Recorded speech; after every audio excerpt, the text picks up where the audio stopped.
Hi, I'm a UX designer, and I write about the intersection between design and smart devices, and I speak about this all over, but I'm not here to talk about that. I'm here to talk about what happens after I give a talk. Every time I talk, people walk up with this big, bright smile on their face, and they go, Scott, I know how you can fix the internet. Your ideas are great. You need to start your own company. And I want to hug them. I want to say thanks very much, but I'm so desperately worried that the internet is going to turn out to be some kind of happy accident. We've gotten so startup crazy with options and money that all we can do is evaluate the future potential of an idea by how quickly you can flip it, how much money you can make in 6 months. And it's happening more and more. Some of us think long term, but some of us are not, and I'm worried we're losing something. Let's take, for example, something like FedEx. FedEx is a great company, but it's built upon the free access to municipal roads. Great companies are built on great infrastructure, mostly public infrastructure. And that makes it all very clear. There's only two kinds of ideas for me, truck ideas and road ideas. The problem is that companies right now are only really thinking in terms of truck ideas. They build their own trucks. They build their own toll roads, and then they sue people for trying to use their toll roads. I kind of get that business is hard and things are defensive, but this just seems like a crazy way of doing it, and it's really, really losing an awful lot of energy. And then, of course, there's companies that are doing effectively open source, and they wrap themselves in the cloak of open source, saying that they're somehow not evil. And they'll open up their client APIs, but then, of course, not replicate their servers. So there's kind of this strange things where things are going. Now, this man right here, Malcolm McLean, has anybody heard of him? He's my hero. This guy was basically the Steve Jobs of shipping in the 1950s and 60s. He invented containerized shipping. It does basically a uniform box that would fit on trucks and trains and boats, could move with a crane.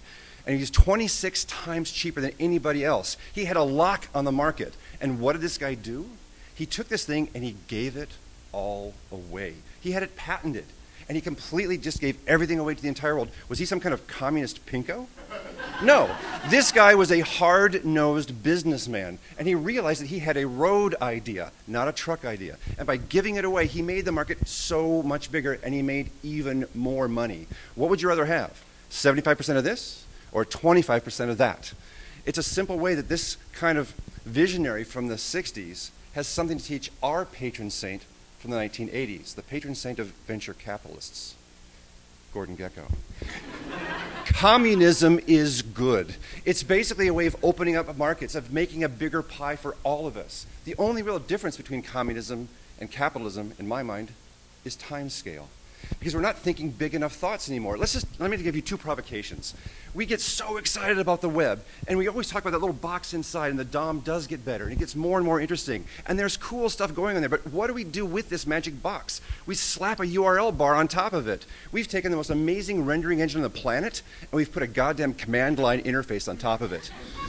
I mean, what the hell is up with that? In fact, the superpower of the web is that it's interaction on demand. Any device can talk to any other device without installing anything. But because we don't tackle this discovery problem, we hide behind the CLI, we basically are forced to write native apps to talk to everything. And anybody who truly believes in Moore's Law knows this can't possibly scale going forward. And if you don't believe me, just take a look at what these companies are doing. Everyone is nibbling at this discovery problem in their own truck-like way. And it kind of sucks, and it doesn't really scale, but people are still trying it anyway. We need bigger thinking. Now, my second provocation, don't even really get me started about video streaming. It's a crazy idea, and everyone's got their own little model, and it's locked off, and it just drives me crazy because it's just trying to make money on Friends reruns. When I want to be able to talk to every single monitor in the room, I want to do much more bigger, crazy UX things, and no one's thinking about the broader issue. Now, yes, these ideas are crazy. I'm a starry-eyed optimist. I'm probably a designer at heart. But if we don't think bigger thoughts, we're never going to grow the market. We're going to increment ourselves to death. We need these bigger, longer-term visions. Now, I actually consult to startup companies, especially with Internet of Things companies, and they get this. They know we need more road ideas, but they can't. Their investors are requiring that they get clients and they get money right away. So we're confusing short-term games with longer-term thinking, and we need to figure out a better way of doing this. Now, I realize I don't have a monopoly on common sense, and I know that there are companies doing open source stuff. All I'm saying is we need more. And we need bigger ideas that grow outside and don't increment ourselves to death.